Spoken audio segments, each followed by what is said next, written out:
21가입니다. 아는 것과 믿는 것은 다르다. 굉장히 중요한 내용인데요. 많은 사람들은 예수가 그리스도인 사실을 모르고 있어요. 근데 알기는 아는데 끝나고 예수를 그리스도로 믿는 믿음하고는 관계없이 살아가는 사람도 많아요.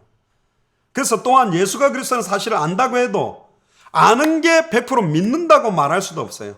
아는 것과 믿는 게 전혀 다르기 때문에 그래요. 자, 보세요. 하나님 믿으면 구원받습니까? 한국에 있는 하늘교도 하늘님 믿고 있고, 유대인들도 하나님 믿고 있고, 모슬렘도 하나님 믿고 있고, 불신자 중에서도 천지신명 믿고 있는 사람이 있고, 기도하는 사람도 있다는 그건 믿는 게 아니라니까. 그리스도를 믿으면 구원받습니까?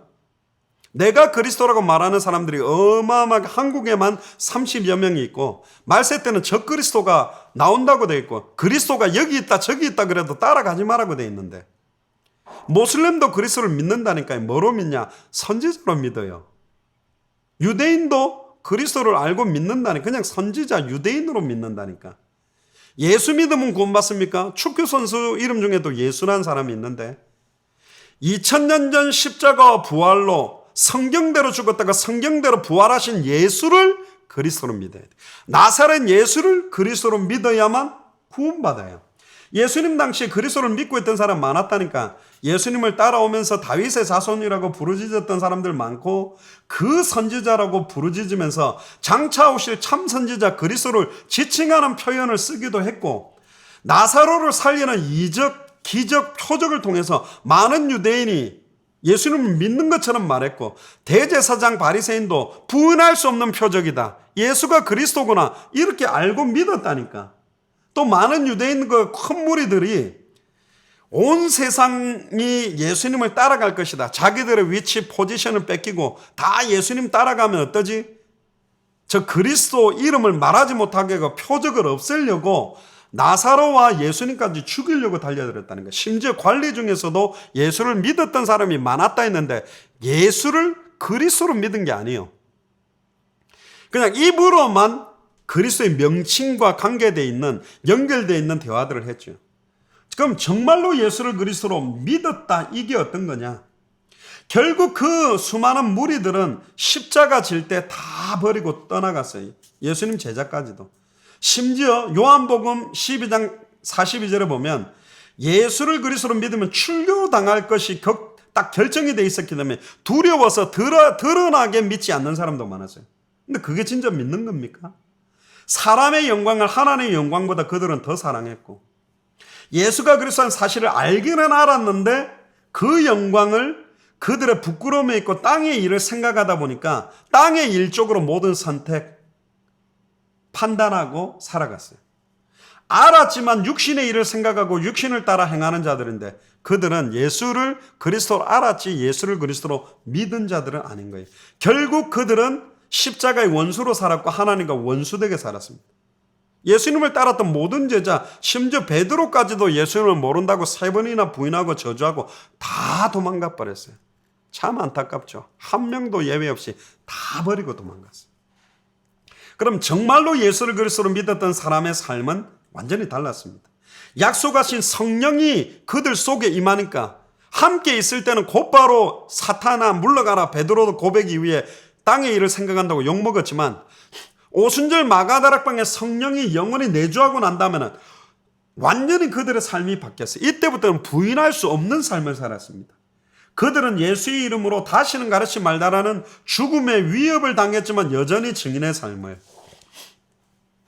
사람의 말이 아닌 하나님의 말씀에 생명 걸고 순종했고요, 채찍질 당하고 환난을 당해도 오히려 예수님을 위하여 능력받는 일에 합당한 자로 여기심을 기뻐하고 성전에 있든지 집에 있든지 예수는 그리스도로 가르치고 전도하기를 쉬지 않고 계속했습니다.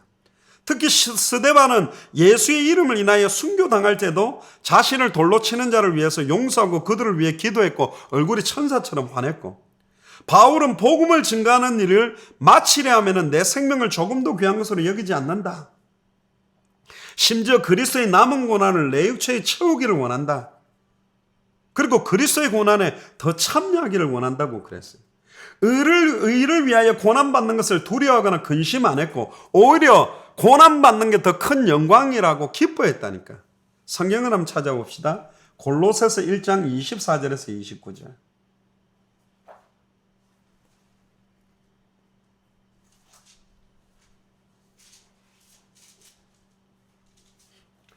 나는 이제 너희를 위하여 받는 괴로움을 기뻐하고 그리스도의 남은 고난을 그의 몸된 교회를 위하여 내 육체에 채우노라. 내가 교회의 일꾼이 된 것은 하나님이 너희를 위하여 내게 주신 직분을 따라 하나님의 말씀을 이루려 함이니라. 이 비밀은 만세와 만대로부터 감추었던 것인데 이제는 그의 성도들에게 나타났고 하나님이 그들로 하여금 이 비밀의 영광이 이방인 가운데 얼마나 풍성한지를 알게 하려 하심이라. 이 비밀은 너희 안에 계신 그리스도니 곧 영광의 소망이니라. 우리가 그를 전파하여 각 사람을 권하고 모든 지혜로 각 사람을 가르치면 각 사람을 그리스도 안에서 완전한 자로 세우려 함이라.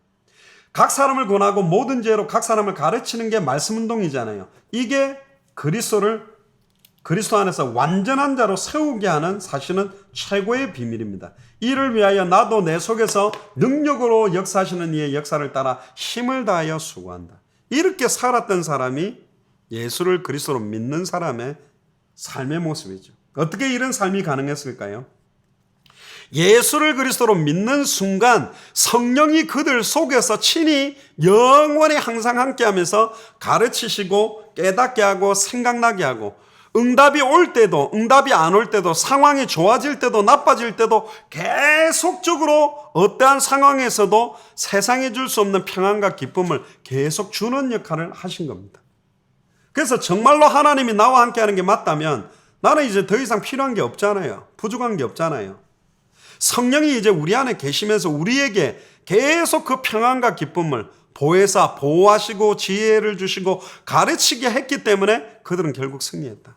빌립보서 1장 6절에 보면 우리 속에서 착한 일을 시작하신 이가 그리스도의 날까지 이루실 줄을 확신한다.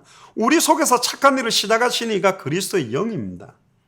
그러니까 더 이상 이 땅과 육신과 사단에 매여 종노릇하는 삶을 살지 않고 예수 그리스도의 이름으로 우상숭배적인 기도하지 않고 그들의 남은 전생을 하나님의 언약 성취의 완성, 당대 세계복음화와 주님의 제 이름을 위해서만 사는 거죠.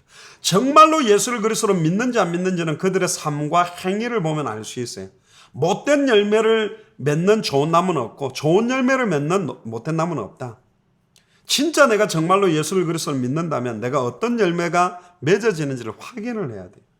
참된 믿음 없이 좋은 열매를 맺으려고 몸부림치는 것은 종교 생활입니다. 진짜로 참된 믿음을 가지고 누리면 열매가 맺어지는 게 참된 열매예요. 진짜 예수를 그리스도로 믿는 열매가 나오는 겁니다. 그래서 내 생각과 마음 속에 완전히 예수가 그리스도 되는 믿음 속으로 들어가게 계속 믿음은 그리스도의 말씀을 들음으로 나기 때문에 계속 이 메시지를 듣고 증가하면 이 믿음이 계속 살아나게 되어 있는 겁니다. 할렐루야.